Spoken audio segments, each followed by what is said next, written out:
समझ पाए, ना बाप की कदर कर पाए, ना रिश्तों की कदर कर पाए। चलो आज का इंसान पैसा कमाए तो अच्छा है, बुरा नहीं है, लेकिन वो पैसे की कदर भरपूर करता है। ना तो रिश्तों की कदर करना आज का इंसान जान रहा है, ना बड़ों की कदर करता है। पत्नी की कदर नहीं, पति की कदर नहीं, माँ की कदर नहीं, बाप की कदर नहीं, भाई की कदर नहीं। फिर आदमी है क्या? क्या है? क्या चाहता क्या है इंसान? जा कहां रहा है? किस ओर जा रहा है?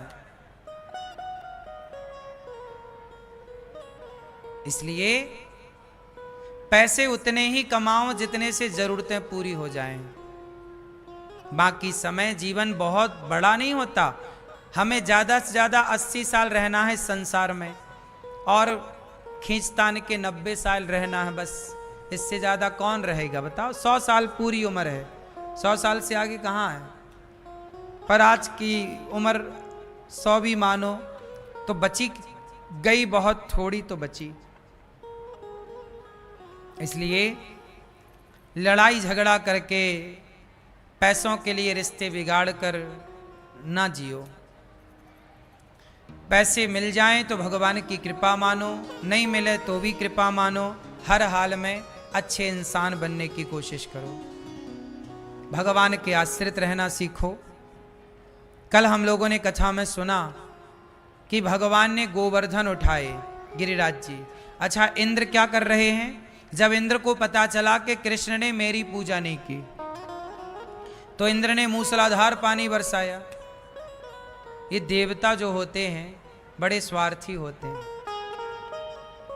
देवता कैसे होते हैं? बड़े देवता। अच्छा ये बताओ,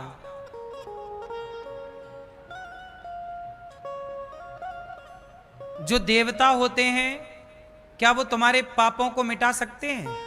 जैसे हमसे कोई पाप हो गया और हमसे पाप हुआ तो हम फलाने देवता के पास गए कि हे देवता, हमारे पाप हो गए हैं, आप मिटाओ। क्या हमारे पाप कोई देवता मिटा सकता है? उत्तर दो। अब बताओ कि आपके पाप यदि हो गए तो कौन मिटा सकता है? कौन? कौन? भगवान। यदि आपसे पाप हुए तो देवता आपके पाप नहीं मिटा सकते, क्योंकि देवताओं की सामर्थ्य नहीं होती। देवता अपना काम करते हैं। जैसे देवता को ये काम भगवान ने दिया तो देवता अपना काम करेगा, वो अपने काम से जुड़ा कुछ आपकी हेल्प कर सकता है, पर आपके पाप नहीं मिटा सकता। फिर पाप कौन मिटाएगा? भगवान। इसलिए कहते हैं भगवान की शरण में जाओ। क्यों जाना चाहिए? क्योंकि भगवान की शरण में जाते ही सन्मुख हों ही जीव मोहि जबहि। बोलो मेरे साथ, सन्मुख हों ही। बोलो, सन्मुख हों ही जीव मोहि जबहि। जन्म कोटि अघ नासहि तबहि। क्या अर्थ हुआ? भगवान कहते हैं सन्मुख हों ही जीव मोहि जबहि। जीव मतलब हम सब। इंसान जब हरि के, भगवान के सन्मुख होता है, सामने होता है, तो जन्म कोटि, कोटि मतलब करोड़ों, जन्म मतलब करोड़ों जन्मों के अघ, अघ मतलब पाप, करोड़ों जन्मों के पाप नासहि तबहि। उसी क्षण पापों का नाश हो जाता है जब जीवात्मा भगवान के सामने जाकर खड़ा हो जाता है। हे प्रभु, मैं आपके द्वार आ गया। इसलिए मंदिर जाना चाहिए, इसलिए भगवान के सन्मुख खड़े हो। हे प्रभु, हम आपके सन्मुख हैं। पर गैया चरती है, गोवर्धन पर कौन चरता है? गैया।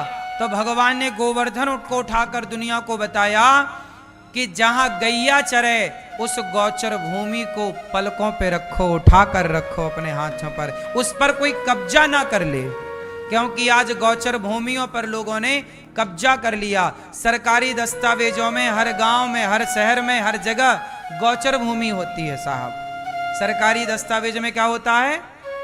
बोलो, होती है ना, जहां गाय चरती है, वो गाय चरने की भूमि पर अब लोगों ने कब्जा कर लिया, तो अब गाय की भूमि बची ही नहीं, तो गैया सड़क पे खड़ी होती है।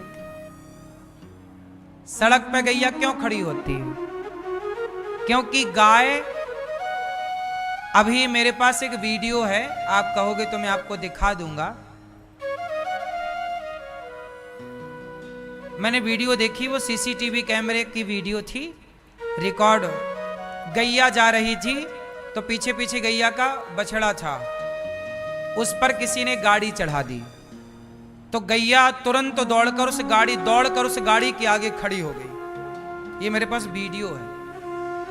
और गैया का और भी मतलब उसका परिवार था, 2-3 गैया थी, वो गैया गाड़ी को घेर के खड़ी हो गई।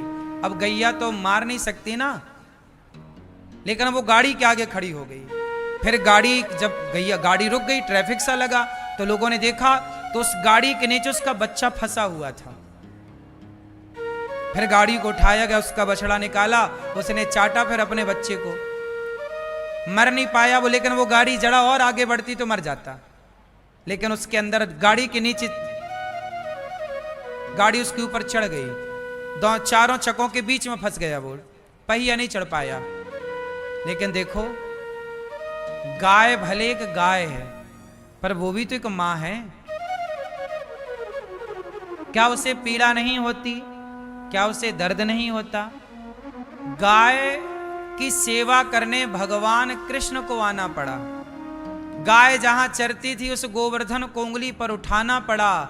दुनिया समझ गई गाय को।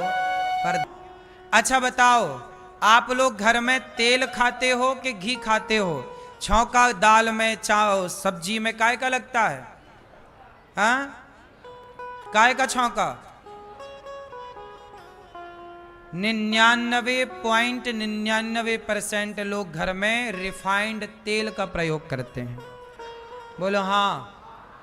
अब मुझे एक बात बताओ कि तेल का जो आविष्कार है, तेल खाने के लिए बनाया गया था कि लगाने के लिए? जो तेल का आविष्कार है, सरसों का तेल, तिल का तेल, मूंगफली का तेल, ये तेल जो है, ये तेल मूंगफली खाने के लिए है। मूंगफली का तेल निकालने की जरूरत ही नहीं है। मूंगफली खाओ, तेल अपने आप चला जाएगा। बोलो हाँ। तेल हमेशा लगाने के लिए रहा है। खोपरे का तेल खाने के योग्य है, नारियल का।